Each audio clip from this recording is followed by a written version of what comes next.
Hey, good evening and welcome to the Parks and Recreation Commission meeting of February 14th, 2024.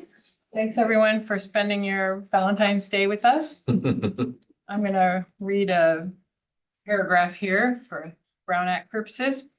This meeting is being conducted with a virtual component. Anyone wishing to address the commission virtually may join the meeting online at https://mountainview.zoom.us/J/8502-7481-85 or by dialing 669-900-9128 and entering webinar ID 850-2748-1875.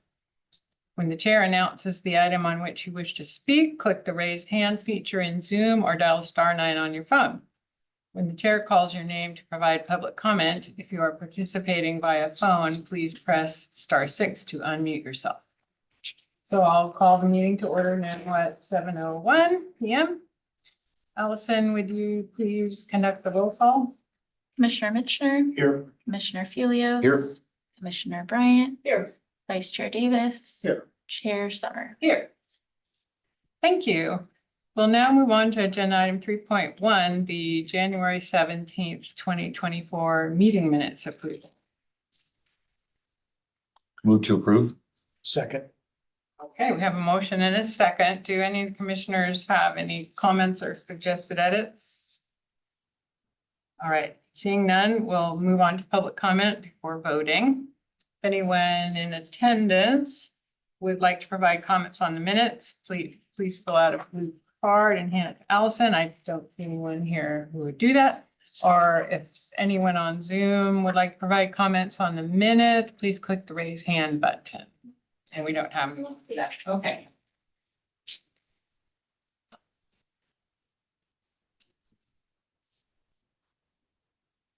So I heard Commissioner Mitchner move, is that correct? That's way around. Okay, Commissioner Felios made a motion, Commissioner Mitchner seconded. We'll now do a roll call vote. Commissioner Mitchner. Yes. Commissioner Felios. Yes. Commissioner Bryant. Yes. Vice Chair Davis. Yes. And Chair Summer. Yes. All right, the motion carries 5-0. And now we'll move on to item 4, oral communications from the public. This item is reserved for persons wishing to address the commission on a matter that's not on tonight's agenda. Speakers are limited to 3 minutes, and state law prohibits the commission from acting on any non-agenda items. So if anyone in attendance would like to provide general comments on non-agendized items on any of the virtual attendees, since there's no one here. We do have one hand for Okay. virtual attendance. All right, so there's a 3-minute limit for each speaker. Allison will give a 1-minute warning, and please be aware that staff will not respond to any questions during public comment. We have Nicholas. Go ahead, Nicholas. Are you ready? We're ready. I think you might be muted.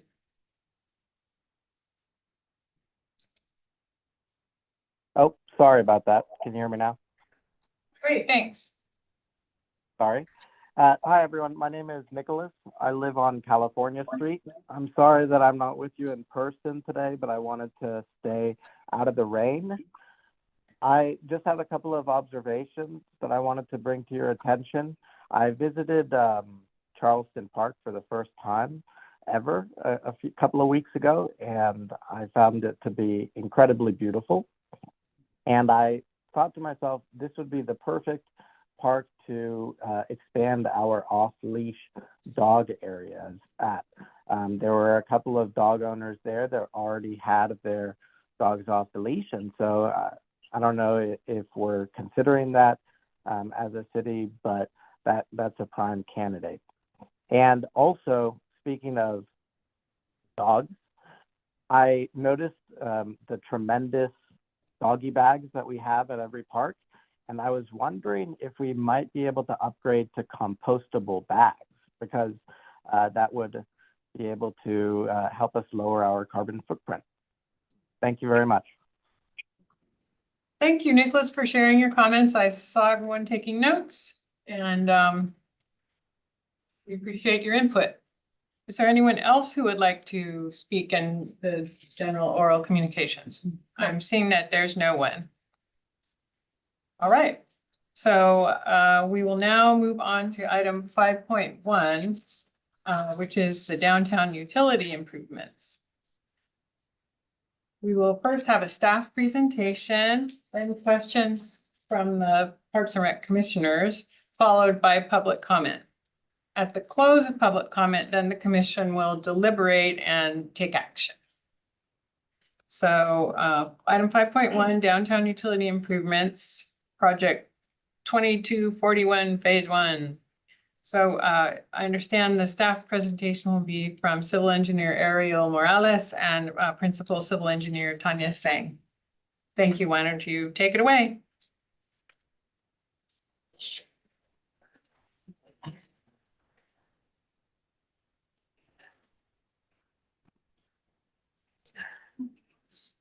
pretty good out there. Right, so happy Valentine's Day, everyone. And good evening. My name is Ariel Morales.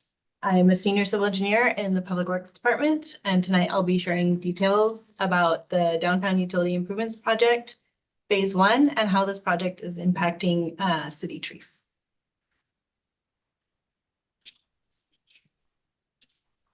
So first item I'd like to discuss this evening is actually the Castro Street grade separation project as a whole.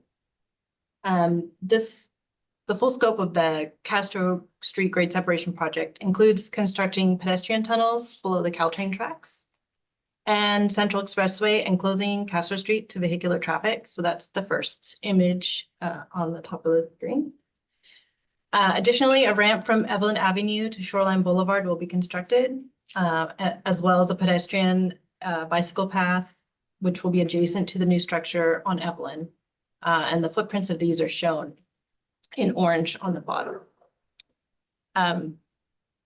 So an update to that though, due to the significant increases in estimated costs in January, on the 23rd of this year, City Council directed staff to reduce the grade separation project scope to just the core bike and pedestrian undercrossing improvements and to defer the Evelyn ramp and other pedestrian bicycle improvements as future separate city projects. So that brings us to our project, and given council's direction on the Castro Street grade separation project, let me switch slides. The downtown utility improvements project will then be subsequently broken into two phases. So phase 1 will address the utility improvements at the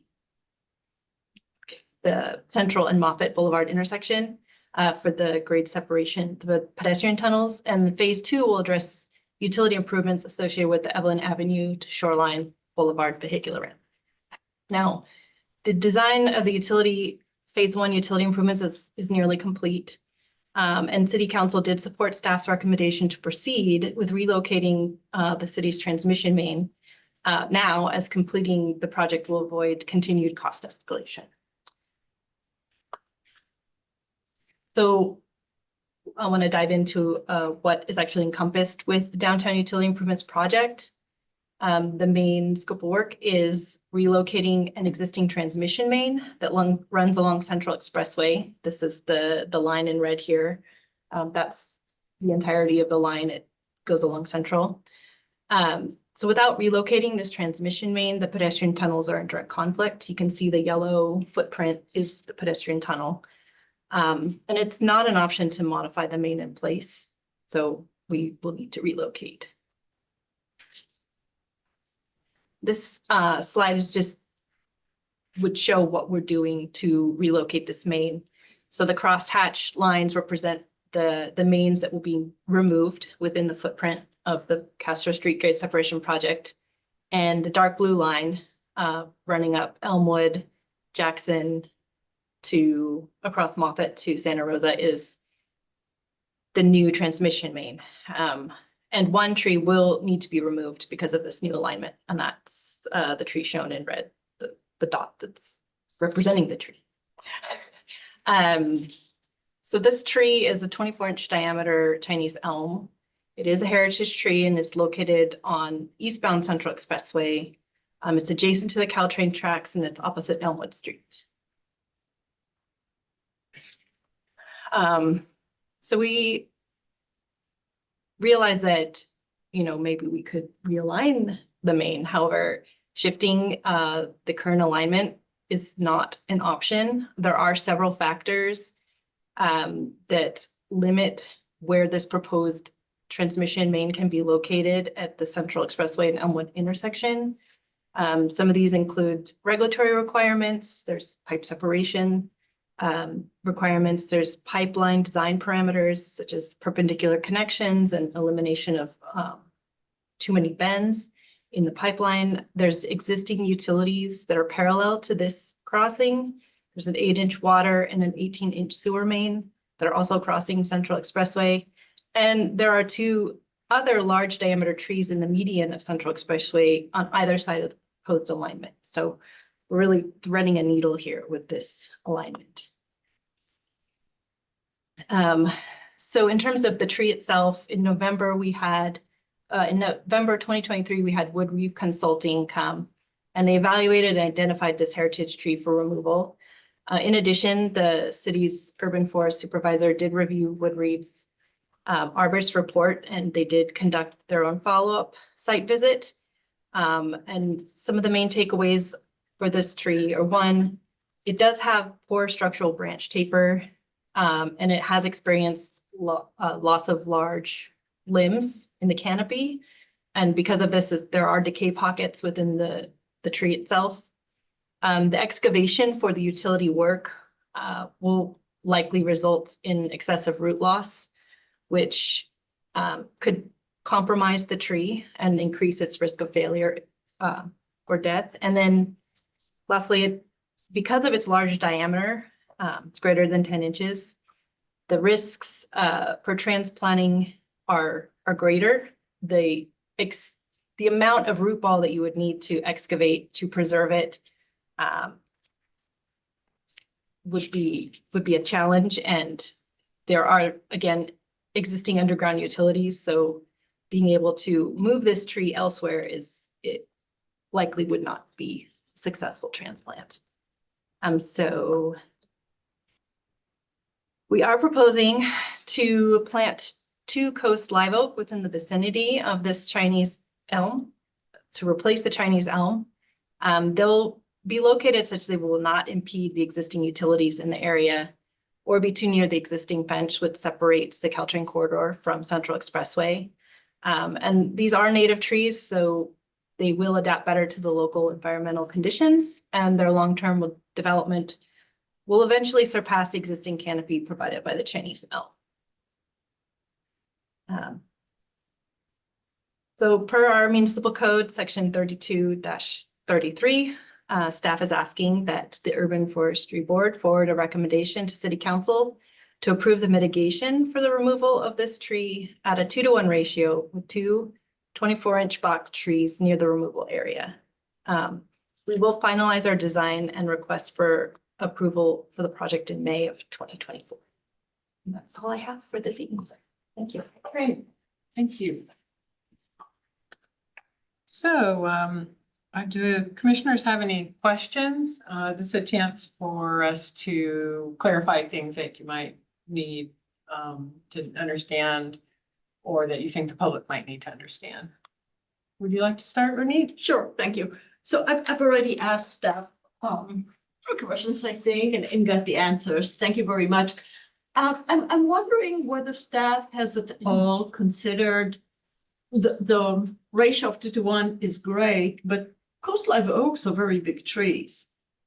And the space proposed is not a huge space. Is there a way to plant one coast live oak there and plant another oak in another location? Has staff considered that? We could, sure. We'd have to find another spot, but yeah, both the urban forest manager and urban forest supervisor felt confident that those two oaks could fit there easily. I asked the same question, well, we're taking one out, we're putting two in, but, because of the, like she said, Ariel was mentioning, it's like threading the needle. Then we have space on both sides, so there's plenty of space. They felt confident with it. So, Alright. good question though. Yeah. I'll accept their professional judgment. Thank you. Jonathan, did you have any questions? I'll ask a couple. How far is the proposed tree location from the Central Expressway curb? I'd say, I don't have a good measurement. It's, that tree right now is, I feel like in the middle of that space between the corridor and the curb. Likely the new trees would also need to be in a similar alignment, A just, little bit back though. That's my understanding, is they're a little bit further back. That tree's like in that middle yeah. of the, what do you call that? That space there, and then the Strip, it's not Yeah. really a park strip, it's I know. a shoulder Mhm. area. I was just wondering about the distance for branches to shoot down or drop acorns down Central Service. From the new plantings? Yeah. No, Is it it'll be more fine. than Yeah, there's plenty of space. I think Tina might You have. wanted to show the picture of the aerial showing what the tree is. You have a pretty good picture of where the tree is away from the edge of a pavement. Since there's, I don't think there's actually a curb, but you, I you know. want to, there's a slide that you have that show the location.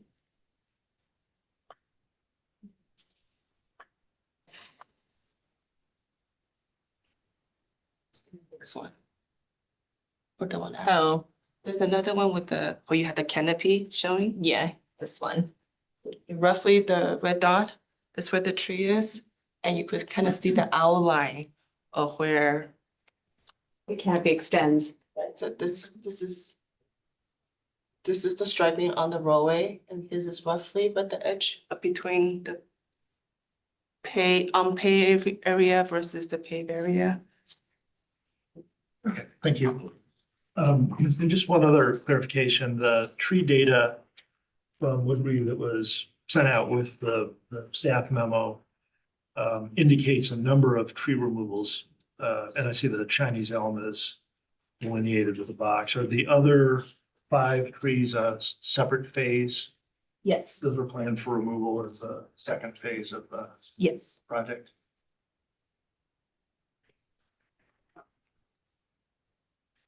Thank you. All right. Commissioner Healis, do you have any questions? No, actually, Commissioner Bryant actually took the words out of my mouth. I was going to ask the same exact thing. So, and just, again, just adding, I know it's not really comment, but a comment is that I think the farther apart, because I believe those canopies 20 years from now are going to be very large, and I wouldn't want to see the canopies running into each other. So any way you can, separate them a little bit, knowing that where they'll be in 20 years.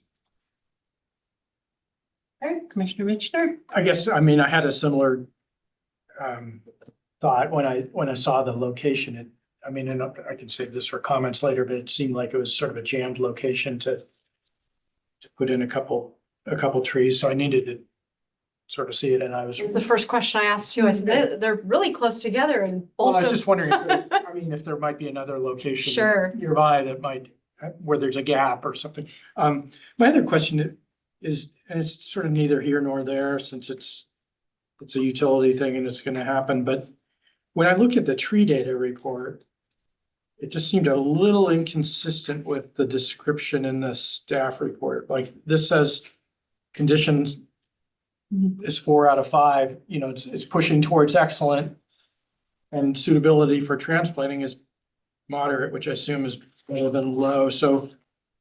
I don't know if anybody wants to comment on that, but I read the report and then I looked at this chart, and I wouldn't have expected the condition to be a 4. I would have thought it would have been a 2 or a 3 from reading the report, but that might be a fine line item. I just think the proximity of the existing utilities would make digging a suitable root ball for the tree challenging. Because they're literally like, see if the. Well, again, I'm not pushing to save it, but I'm just going by the grades, you know, it's got a 4 on condition, and it seemed like there's a lot of discussion about how it's maybe not long for this world or something, you know, so anyway, it's just. All right, well, I think that the questions that I had were answered through the other commissioners, so are we ready to move to public comment then? All right, so this is a chance for public comment. If anyone in attendance would like to address this item on Zoom, please click raise hand or press *9 on your phone. And there will be a 3-minute limit for each speaker. Allison will give, no hands raised. Okay. All right, well then, we will move on to deliberation and any motions that we might have. Is there anything, any comments anyone wants to share about it that hasn't kind of already arisen? Did you want to speak? All my questions were answered. All right, so you guys are making this really easy on me today. So I think it's time to entertain a motion then. Sally, can I, Chair, can I just make a comment summarizing, and I'll make the motion after I've made the Yes, comment. please. I think we're all concerned about putting 2 oak trees there. And part my own, I have this huge thirst for putting more oak trees everywhere. And that seems a location that's already very well wooded, where the oak trees will not make a huge impact whether they're there or not. And I hope we look at oak trees, not just as let's put it in here, but as a very significant tree that makes a difference to how the city looks. And in parks, staff is adding more and more oak trees. I've noticed it's great. But I was walking around North Bay Shore on the weekend, and they've put in a lot of oak trees that are growing and really transforming the environment. I hope that staff more and more respects what the oak trees can do for us and makes sure that where we're putting them, we're not just putting them there, but thinking of the environment that they create and whether we're putting them in the right places. That said, I'll make a motion to forward the recommendation to the city council to approve the mitigation of 1 heritage tree at a 2-to-1 tree replacement ratio with the planting of 2 24-inch box trees near the removal areas. With the assumption that the box trees are the ones that staff has identified. Do I hear a second? Second. All right, I think we're ready for a roll call vote unless there's anything else anyone wants to say. I'll just add, I do agree with your sentiment, Monique, love oak trees. Let's make sure we're, creating a space for them when we plant. All right, can you do a roll? Sorry. Oh, Hi, Ed Arango, Acting Public Works Director. If we can just get clarification on the motion, we heard that you're looking for making sure that the trees aren't too close together. And we heard that the recommendation on the box trees. We appreciate the support.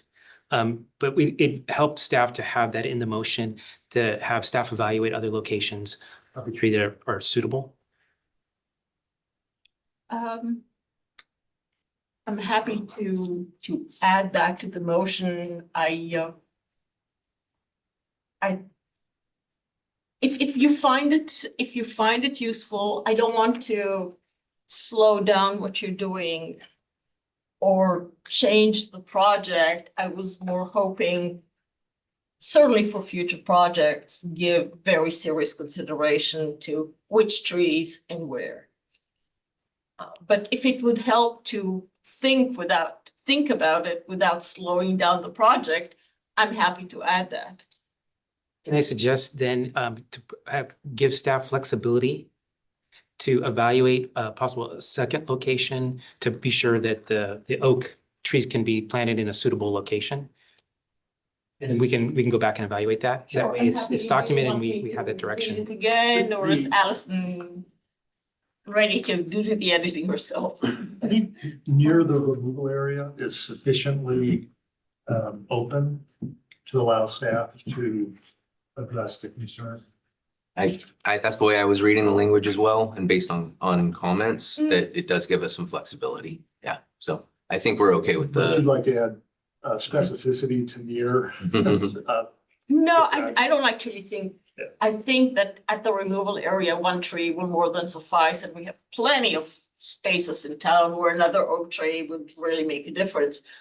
But Potentially even along Central, not. We are hamstrung Very a bit far. along Central. It's not our property, it's Right. county Right. property. And we also have some restrictions on whether there's irrigation in the ground that can support the trees. And also when we're doing projects like this, sometimes we get encroachment permits for a certain area. So we do have some restrictions, and just want to put your minds at ease that we went through a lot of meetings with Tina and Ariel about this one tree and trying to find the right spots and be mindful of where we're really putting trees, and it makes sense. And I did lean on, my new urban forest manager and my urban forest supervisor. But I have it written down just to check with them and make sure that those are the right spots. So just gonna circle back with them. I think it's hard for us to be super specific because we don't have any dimensions. Right. We can't really say one way or the other what we think, and It's always different when you're out there too, when you're in the space going, oh, no, we could fit trees, wow. It's always opportunities, but like I said, we'll circle back and make sure. For sure. So do you want to change your? if staff your is motion? happy, I'm fine. Would this be a friendly amendment? Would be to take your recommendation, which is the staff recommendation, which ends with near the removal area, and then add sufficiently spaced for optimal tree health or performance. I assume that's part of what staff does. I heard a request for providing a little more specificity. Yeah, I guess my thing on that would be, I'm open to it being in a completely different area. And So am I. I wouldn't want to necessarily say it has to be close to this area. I mean, if there was something downtown where we could use an oak tree, I just don't want to waste an oak tree in a spot that might not need it. Yeah, it's at the commission's purview. So it's just a suggestion so that staff has clarity on the commission's intent. And we'll go back and evaluate that and kind of best locations, but we just wanted that clarity. Downtown is close to the removal area. Certainly a very brief walk for me. Okay, so what we're left with then is the original motion. Yes. And did I remember it being seconded? Yes. Okay. By Steve. All right. So we're ready for a roll call vote then. Okay, we have Commissioner Bryant, Yes. Commissioner Felios. Yes. Commissioner Mitchner, Yes. Vice Chair Davis, and Chair Summer. Yes. All right, so the motion carries. And that ends our agenda. And we'll move on to announcements, updates, and staff reports. Item 6. So Director Marchand, are there any reports or announcements? I will defer to Assistant Director Christine Crosby first. Hello, good evening. Happy Valentine's Day, everyone. So just a couple announcements to share. This past weekend, the Community Services Department supported the Lunar New Year's event that was held at the community center. This was the first time for CSD to be a part of this event. Previously, last year, the inaugural year was done by the city manager's office. So they brought us in to come in and support, and it was a really great event. We estimated about 1,000 people over the 4 hours. But there's a lot of people, so we'll have to look at locations for next year, see if we can support it. Same day, earlier that morning, we also had our senior pancake breakfast. We had about 50 or 60, I think, people attend, which is a little low, but we feel it's because it was scheduled on Lunar New Year. So something we learned not to do again next year. We'll do the breakfast, but not on. Earlier this week, our spring summer activity guide was launched online. We're very excited about it. The hard copy should be mailed next week to residents. As you flip through it, once you receive it, I believe you'll feel very happy. It's a very happy guide, very bright colors, and there's some really great programs in it, including the return of our H2O Adventures Camp, which is a summer camp that also has swim lessons a part of it, since we have our new pool opening hopefully this spring. And then to support registration, our summer camp fair will be on Wednesday, February 28th from 5 to 7. This will be our first time moving it onto a weeknight. We previously have had them on Saturday mornings, and attendance has been relevantly okay, but we're always competing with youth sports. So we're moving it to a Wednesday evening to see how it goes, and hoping to have a great turnout. But it's a great opportunity for our residents to come and ask questions, talk with staff and instructors, and get everything buttoned up before registration begins on Saturday, March 2nd. So we're very excited. This is like the calm before the storm, literally. And we are looking forward to a great spring and summer session. And then lastly, just to give a quick update on the pickleball feasibility study design and construction project, we now have a new project website. It's collaborate.mountainview.gov/pickleball study. And if you haven't received it, I'll make sure to share it with Allison so we can get it off to you. But we launched it on Friday last week. Public Works has done a great job putting it together. And since Friday, I think we've had over close to 400 visits to the website, which is really great in such a short period of time. And on Monday, a community survey was launched through that project website. And when I looked earlier this morning, we had about 89 respondents already in just 3 days. So that survey will be open through February 26th. And it's a great opportunity for us to get feedback to consider as we look for locations to study for pickleball courts. And with that, that is all I have. Thank you. I'll turn it over to the other assistant director, Brenda. I just have one quick update. I had mentioned at the last meeting that the volunteer pollinator garden at Cuesta Park was selected to be on the Growing Natives Garden Tour. That is scheduled for April 13th between 10 and 4. It's just open. You can stop by and walk through, and there'll be handouts. I had dropped off some Arbor Earth Day flyers to them. The Arbor Earth Day actually is the following weekend, so it worked out perfectly. So I dropped off some flyers. They'll have that. Again, mark your calendars, April 13th. That garden's come a long way. You said 10 to 4? 10 to 4 is the garden tour, yeah. That's great. Yeah, it looks really nice out there. Do not have any other updates. Do you want to talk about our next meeting and the meeting schedule kind of for the next month or two? Yeah, so for March at the moment, we may get a month off. And then it is going to be a number of meetings scheduled for various projects, as well as we get into the spring, we'll be coming back with the Parks and Rec strategic plan with a number of items that are scheduled to come back. So looking forward to that. So if nothing pops up between now and the March meeting, we may skip that meeting. Does anyone on the commission have anything they want to announce or report? I had a question for just staff on how we fared from the last atmospheric river. I've seen the trucks in Cuesta Park, so I know we've lost some things over there. Generally throughout the park structures, how are we doing?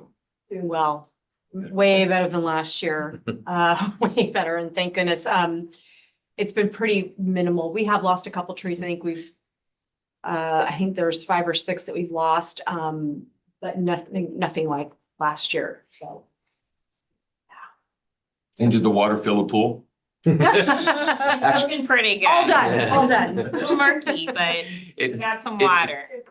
Started that process a little earlier than we needed. Yeah, we're keeping the schedule. Christine and I actually did a walkthrough of the facility yesterday at the Ringsdorf Aquatic Center with the project manager. It's coming along great. And as you know, when you see things on plans and you start bringing it all together, sometimes you go, area's a little small or whatever. Not this time. We really feel like we've done a good job of not only creating appropriate spaces for the public, but also appropriate spaces and even better spaces than we had before for our employees as well. So it's a great facility. We look forward to opening it to everybody. Hopefully, I'll just say spring.